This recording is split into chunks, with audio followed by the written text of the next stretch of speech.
aleluia, aleluia. Aleluia, aleluia, aleluia. Esta vontade de quem me enviou, que eu não perca nenhum dos que Ele me deu, mas que eu os ressuscite no último dia. Aleluia, aleluia, aleluia. Aleluia, aleluia, aleluia. O Senhor esteja convosco. Ele está no meio de nós. Proclamação do Evangelho de Jesus Cristo segundo João. Glória a vós, Senhor. Naquele tempo, disse Jesus às multidões: todos os que o Pai me confia virão a mim, e quando vierem, não os afastarei. Pois eu desci do céu, não para fazer a minha vontade, mas a vontade daquele que me enviou. E esta é a vontade daquele que me enviou, que eu não perca nenhum daqueles que ele me deu, mas os ressuscite no último dia. Pois esta é a vontade do meu Pai, que toda pessoa que vê o Filho e nele crê, tenha a vida eterna. E eu o ressuscitarei no último dia. Palavra da salvação. Glória a vós, Senhor.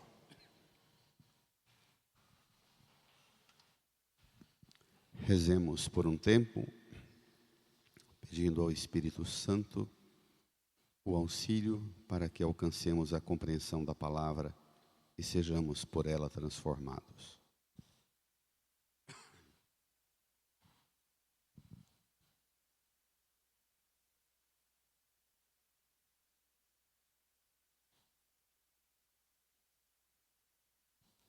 Amém. Irmãs e irmãos, as celebrações desses dias que começamos ontem, antigamente aqui no Brasil era Todos os Santos, que passou para o domingo, que será celebrado amanhã, mas é um caminho que a gente percorre na iluminação da fé. Se celebrava primeiro Todos os Santos, dia 1º de novembro, depois, imediatamente, os falecidos, os fiéis defuntos, e aí virão aqueles domingos próximos em que celebraremos os anúncios de Jesus sobre o juízo, o julgamento, a volta, a sua volta, a morte, a ressurreição, a condenação ou a salvação eterna. Esta sequência, que no passado tinha esse sentido bonito. Todos os Santos era a festa que a gente celebrava primeiro. Diz Bento XVI que a gente coloca a cabeça no céu, olha os santos e santas, contempla a nossa futura comunidade, para depois entrar nos temas duros da vida, a morte, o julgamento, o juízo, o céu, o inferno, a salvação e a condenação. Isso é muito bonito, porque é olhar para esses temas depois de ter contemplado o céu. O cristão é aquele que olha para a morte a partir do céu, a partir da luminosidade do céu, a partir da luz da ressurreição. O cristão não olha para a morte a partir meramente de um sentimento trágico de perda, de dor, de arrependimento, de frustração por não ter feito tanta coisa que gostaria com aqueles que já partiram e parece não ter jeito mais. não pode ser esse olhar do prejuízo, da falta, mas o olhar da luz do ressuscitado. Este olhar, nós precisamos aprender a fazê-lo, ainda que em meio às tribulações. Como Jó, que no leito de morte, faz um pedido, o que é que ele deseja que seja inscrito na lápide, as palavras últimas que ele deixa para serem escritas na lápide. Eu sei que o meu Redentor está vivo, e que por último se levantará sobre o pó. Esta oração pós-morte de Jó, ele quer que a sua fé continue sendo proclamada por aqueles que visitam o seu túmulo. É esse o sentido da oração que também cantamos neste salmo tão bonito, tão consolador e tão confortador. O Senhor é o pastor que me conduz, não me falta coisa alguma. Dizem os estudiosos de Bíblia que a melhor tradução seria: o Senhor é o pastor que me conduz. Não é que Ele não deixa faltar coisa alguma para mim, mas porque Ele é o pastor que me conduz, nada mais conta, nada mais é importante e relevante. A gente pensa, o Senhor é o pastor que me conduz e Ele vai providenciar tudo. Não, o Senhor é o pastor que me conduz, Ele é tudo. Basta, não precisa mais nada. Nenhuma realidade humana pode ser contada. Se Ele é o pastor que me conduz, Ele basta. Também é essa fé que Paulo chama a gente a contemplar no próprio corpo. Se a tenda em que moramos for destruída, se ela vai arruinando, Deus nos dará uma outra morada no céu. Olhar para o nosso próprio corpo que vai se debilitando, vai se arruinando na fragilidade natural do tempo, e não ter medo de confrontar com essa decadência da tenda em que moramos.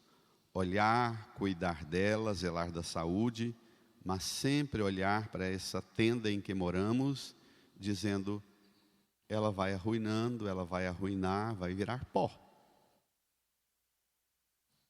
Agora mesmo, antes da missa, eu desci aqui na cripta para rezar pelos fiéis defuntos que aqui estão, e fiquei lá, diante de alguns que eu conheci e convivi aqui na paróquia, que eram pessoas grandiosas, como o próprio Padre João, e que agora a tenda se resumiu num caixotinho de cinza.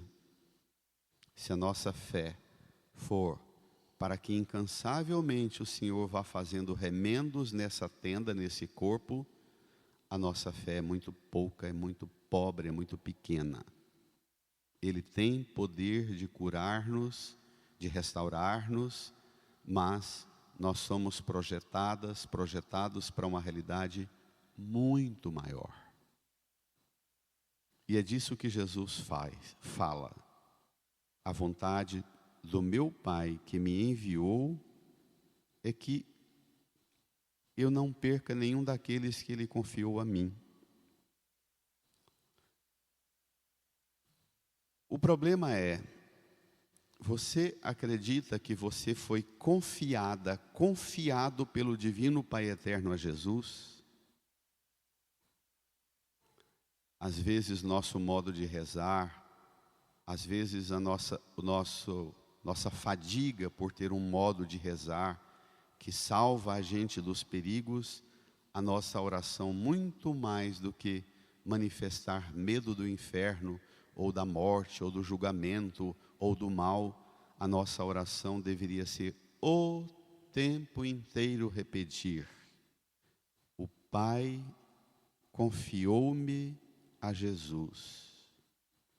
Com a autoridade do Pai, e nas mãos de Jesus, que desespero pode ter na vida de quem crê? Que medo, que pavor, que ameaça pode ser o inferno, o demônio, o pecado, o mal, a morte, o sofrimento?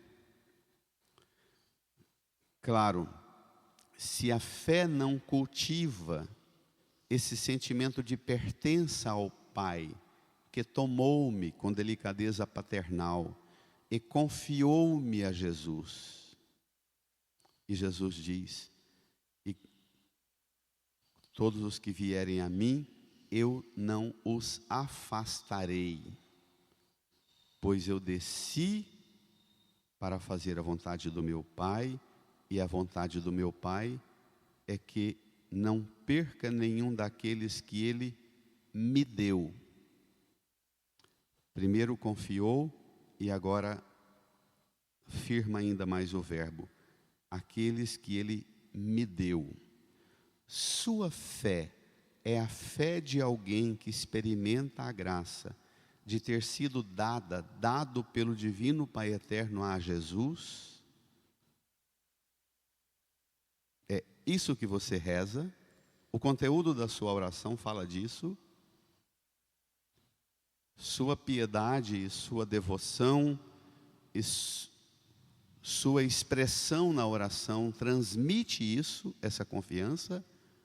Ou é fé de assombrado, de apavorado, de medroso, da morte, da condenação, do demônio, do mal?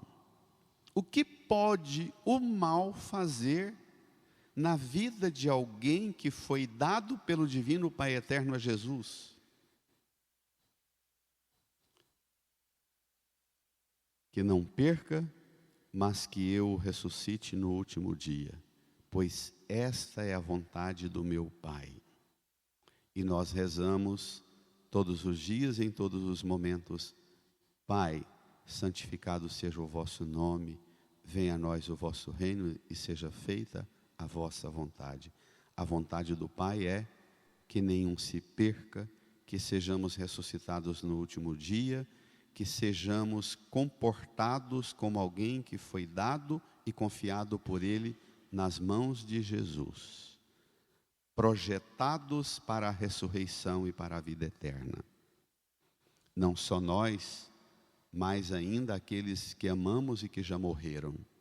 No silêncio, entreguemos a vida, a dor, o luto, a saudade, as inseguranças, os medos e os assombros.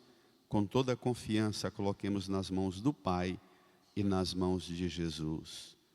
Confiou-me a Jesus, deu-me a Jesus, destinou-me para a vida eterna, destinou as pessoas queridas por mim, que já morreram, para a vida eterna. E uma oração assim, ela não será outra coisa senão uma oração de louvor e de agradecimento.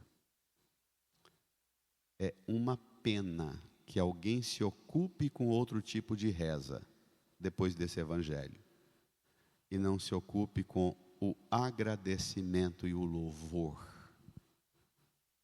Assim, no silêncio, rezemos e confiemos ao Senhor a nossa vida e a vida dos que morreram.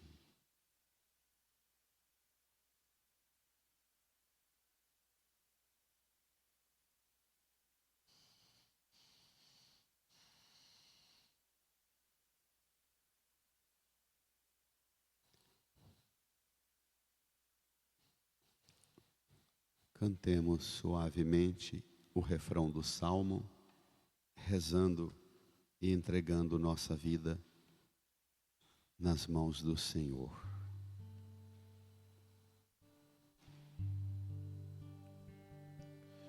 O Senhor é o pastor que me conduz, não me falta coisa alguma. Vamos cantar? O Senhor é o pastor que me conduz, não me falta coisa alguma. Senhor é o pastor que me conduz, não me falta coisa alguma. O Senhor é o pastor que me conduz, não me falta coisa alguma.